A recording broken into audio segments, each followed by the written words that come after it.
Gente, esse artigo, ele já está pronto, ele já está disponível, mas ele vai ser apresentado na ABCP, que é o Encontro Nacional de Ciência Política, da Associação Brasileira de Ciência Política, que vai acontecer em Salvador. Eu vou apresentar ele no dia 6 de agosto agora. E aí eu montei a apresentação super rápida para vocês, adiantei, né, a montagem da minha apresentação para poder apresentar aqui. E aí eu quero dizer como é que foi que nasceu a ideia de fazer esse artigo. Quando eu mudei de tema, né, no doutorado, faltava um ano para eu terminar e eu mudei de tema para falar sobre maternidade. E uma dificuldade muito grande que eu encontrei durante esse período foi justamente encontrar trabalhos dentro da ciência política que falassem sobre maternidade. Na realidade, eu encontrava trabalhos que falavam de maternidade como uma variável, mas não como uma categoria. Então, já na introdução desse trabalho, eu já faço uma distinção, que é a distinção entre categoria e variável, né? Que a categoria ela deve destacar aquilo que é fundamental para o ser no mundo, indicando um elemento de análise que, por sua própria centralidade, define um campo de questão próprio. E a variável é um elemento específico e mensurável que ajuda a entender o objeto, portanto, ajuda a entender essa categoria. E eu encontrava só trabalhos em que a maternidade era uma variável, e uma variável não necessariamente discutida. E eu levei isso para minha banca, e na minha banca tinha uma professora que é referência no trabalho de cuidado, e ela passou muito tempo argumentando comigo que existia trabalho sobre maternidade. Eu falava, não, maternidade é diferente de cuidado. Maternidade é diferente de cuidado. Então eu decidi fazer esse trabalho para mostrar de maneira mais firme e com dados que a ciência política realmente ignora a maternidade. Não no sentido de fazer uma denúncia, mas no sentido de mostrar que é um fenômeno político importante, que, portanto, deve ser levado em consideração. Tá, então esse trabalho tem dois objetivos. O primeiro objetivo é investigar, por meio de uma revisão bibliográfica das 5 principais revistas brasileiras da área da ciência política, se e como a maternidade vem sendo trabalhada dentro da disciplina. E o segundo motivo é demonstrar a importância de ver a maternidade como uma categoria distinta, como um fenômeno político e, portanto, como um objeto de estudo para compreender e trabalhar a perspectiva das mulheres mães. E aí foram escolhidas, eu vou começar com o primeiro objetivo. No artigo está trocado, eu primeiro falo sobre a importância do fenômeno, mas aqui eu acho que para a apresentação ficar melhor eu trazer a primeira parte, as revistas, né? Então foram trabalhadas 5 revistas, todas essas são revistas muito importantes dentro da área da ciência política, foram analisados um total de 1.559 artigos. Aqui está o que encontrei, né? Ai, meu Deus. E aqui esse é um gráfico em que eu mostro a distribuição dos artigos, né? Foram analisados 1.559 artigos por um período de 10 anos, de 2013 a 2023. Esse aqui é um gráfico, se vocês olharem as revistas todas, elas estão muito parecidas, os dados dentre elas, né? E aí, como é que eu fiz para analisar esses artigos? Eu abri todos os artigos desses 10 anos e eu joguei palavras-chave como mãe, todas essas palavras-chave. Essas palavras-chave foram traduzidas para inglês, espanhol e francês, porque as revistas aceitam textos em outras línguas. Então, quando o texto era de outra língua, essas palavras foram traduzidas. Foram um total de 1.559. E aí os artigos que tinham qualquer uma dessas palavras, eles foram chamados de artigos com menção. Então, todos os que tiveram alguma menção dessas palavras foram salvos. Eu salvei esses artigos. Por quê? Porque depois eu ia analisar de ponto a ponto qual era a menção que tinha sobre maternidade. Porque às vezes o artigo falava mãe, mas era mãe terra. Não tinha nada a ver com maternidade, então ele estava fora. Ou então o artigo falava gestação, a gestação de um projeto de lei. Não tinha nada a ver com maternidade também, então ele estava fora. Então, dos 278, só 39 realmente falavam de maternidade, mas não necessariamente falavam de maternidade como uma categoria. Às vezes a maternidade estava apresentada ali apenas como uma variável ou uma discussão secundária, terciária. Mas eles foram salvos como pertinentes. E desses 1.559 artigos, só 4, de fato, falavam de maternidade como categoria, né?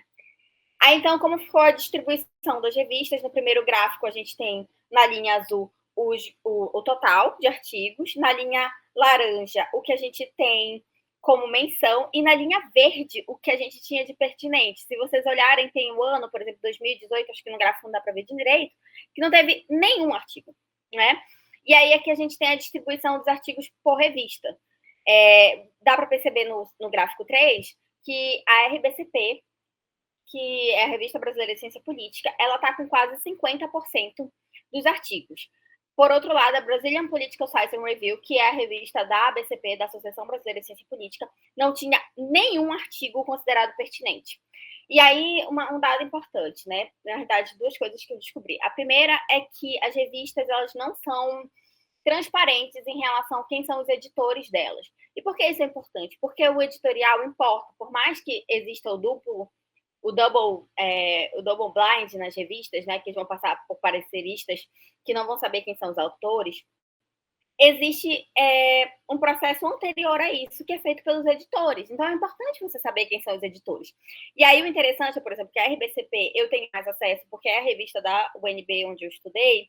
Eu sei que os editores trabalhavam com gênero, e justamente a revista que tinha os editores que trabalhavam com gênero, um deles era meu orientador, inclusive, foi a revista que mais apareceu com artigos pertinentes. Então, é interessante também pensar como as revistas precisam ser mais transparentes em relação aos seus editores e que exista, além de transparência, que exista uma multiplicidade maior de que os editores falem sobre temas mais diversos, porque senão você vai ter uma restrição, né, muito grande.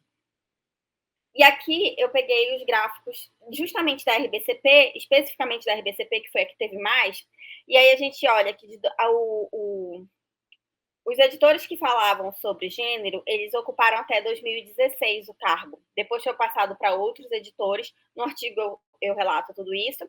Eles foram passados para os outros editores que não falam nada sobre gênero e vocês percebem a queda que tem, né? Que é bem grande. Certo? E aí, dentro desses artigos, a gente tem os gráficos dos autores dos artigos, em que mais de 80% tem a presença de mulheres falando sobre as questões de gênero e maternidade, né?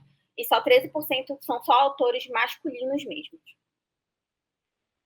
Aqui eu criei porque a maternidade ela pode ser falada em diferentes perspectivas, ela é muito plural. Então, eu queria saber, associado a qual assunto a maternidade estava sendo falada. Então, todos os pertinentes, eles estão aqui. E aí, dentro dos pertinentes, a gente vai ver quais são as palavras, quais são os assuntos que eles eram vinculados. O que dá para perceber é que a maioria dos pertinentes, eles estão vinculados a gênero em geral. E aí é sobre justiça, sobre democracia, que é um assunto que são muito familiares mesmo para a ciência política, né? Existe, obviamente, cuidado assistencial, em segundo lugar, aborto, saúde, políticas públicas, os outros estão muito relacionados à parte da psicologia, que é bem presente, e economia também. Aqui a gente vai ter o dado dos qual eram as áreas específicas de cada um dos qual era a área específica de cada um das pessoas que escreviam, dos autores, né? E a gente percebe que a maioria dos autores eram da ciência política, mas é preciso deixar bem claro que a gente está vendo o recorte são revistas, são cientistas políticos, mas logo em seguida a gente tem sociólogos. Mas quando a gente fala dos 4 textos que falam sobre maternidade, que são só dados da RBCP, a gente já tem outra coisa. Na Dados, por exemplo, todos os autores eram sociólogos. Na RBCP, tinha uma cientista política e os outros eram economistas e administradores públicos. Então, os que falam de maternidade mesmo, só uma é uma cientista política. E aí tem uma questão importante. Essa cientista política, ela foi ex-orientanda do meu orientador. Então, a gente só tem um trabalho de uma cientista política e ela também é ex-orientanda do meu orientador que fala sobre gênero, portanto, deu a possibilidade de falar sobre maternidade. E mais dados. Eu analisei todos os anais disponíveis, que são os 6 últimos encontros, a gente está no 14º encontro da ABCP. Os 6 últimos encontros têm os anais disponíveis no site, os outros não têm anais disponíveis. E durante todos esses anos, a gente teve 0 sessão temática, 0 mesa redonda, 0 conferência e só 2 trabalhos durante todos esses anos que falam sobre maternidade. Uma de uma socióloga e uma de uma cientista política. Na maternidade como fenômeno político, e aí como essa parte eu ainda não organizei muito bem como eu vou falar, eu vou dar uma lida, mas vai ser cortando partes, né? A maternidade ela é uma experiência psicossocial e biológica com efeitos enormes na vida da mulher.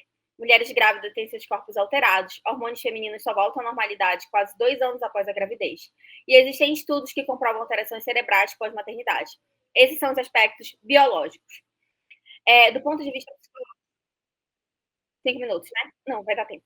Do ponto de vista psicológico, o puerpério psicológico é uma mudança brusca de hormônios durante e depois da gravidez, exigindo tempo de adaptação. Além disso, a gente tem baby blues, estresse pós-traumático, depressão pós-parto. Socialmente falando, essa mulher vai encarar um novo papel com novas responsabilidades e novas pressões.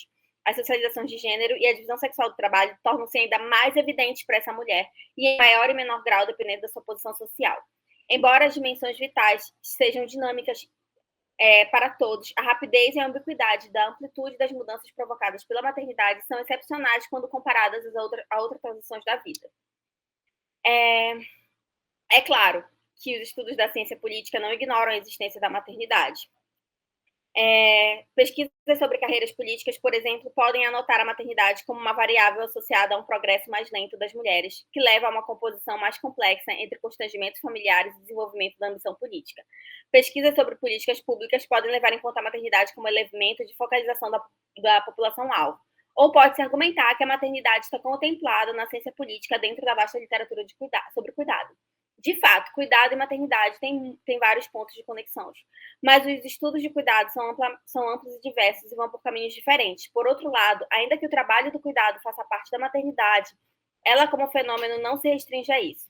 A pressão social onipresente, a existência por desvelo, o altruísmo, o autossacrifício, a centralidade de um amor que deve necessariamente ser incondicional, a crença numa fusão quase completa entre o sujeito e objeto do cuidado, a ideia de que a mãe é insubstituível, a referência às vezes explícita e às vezes velada a um fundo biológico para todos esses comportamentos, a noção de que a maternidade é tanto um destino natural quanto a realização magna da mulher. Tudo isso faz com que ela seja uma categoria muito peculiar de cuidado, inconfundível com outras tarefas de cuidado que também são majoritariamente atribuídas às mulheres. Tudo isso é fruto de uma socialização de gênero que leva meninas, desde a mais tenra infância, a pensar em maternidade como um destino natural. É justamente essa socialização que produz a diferença entre maternidade e cuidado. Sarah Rudkin discute maternidade como um conjunto de práticas que podem ser exercidas por qualquer pessoa, independente do gênero. Rudkin define a maternidade como uma função biológica, não como uma função biológica exclusiva das mulheres, mas como um trabalho maternal, uma prática culturalmente e construída que envolve atenção, cuidado e proteção das crianças. Sim, eu concordo que o trabalho do cuidado, tanto a parte física quanto emocional, intelectual e organizacional, com uma criança pode ser exercida pelo pai, pelos avós, pelos tios, tanto quanto pela mãe. Por um homem, por uma pessoa não binária, tanto quanto por uma mulher. Mas essas pessoas exercerão o trabalho do cuidado em toda a sua complexidade, mas não a maternidade. Existem pressões que são específicas das mães e de seu papel, e essas pressões são construídas pela socialização de gênero, pela singularidade da relação entre mãe e filho, como uma relação única e superior a qualquer outra, que é construída e idealizada nessa socialização. Mesmo avós podem cumprir o trabalho do cuidado com uma criança, mas ela não vai sofrer a mesma pressão que uma mãe sofreria, porque não se espera que essa avó cumpra o papel da mãe, e sim o trabalho do cuidado. Apesar de todas as peculiaridades da maternidade, ela permanece sendo vista como algo contingente, uma variável que é listada, mas não discutida para as teóricas Para as teóricas feministas, há algumas décadas, a questão era fazer com que o gênero não fosse simplesmente notado pela ciência política, como nos estudos que medem a diferença de acesso a homens e mulheres a determinados espaços de poder, mas entendido em seus mecanismos estruturantes próprios. Da mesma forma, a importância de pensar a maternidade como uma categoria de análise acontece porque existem experiências e implicações que são específicas da identidade e funções maternas. As mulheres mães são duplamente oprimidas pelo patriarcado, por serem mulheres e por serem mães. Aí eu vou trazer vários estudos que vão falar sobre o efeito da maternidade para a carreira das mulheres, e no final eu vou argumentar que é necessário que a ciência política que é necessário ver, obviamente, o conceito de interseccionalidade dentro da maternidade, porque os sistemas de opressões vão ser diferentes, e que a ciência política, que lida em sua essência com relações de poder, ao ignorar a maternidade como categoria analítica, não investiga aspectos que são essenciais para a compreensão das desigualdades de gênero.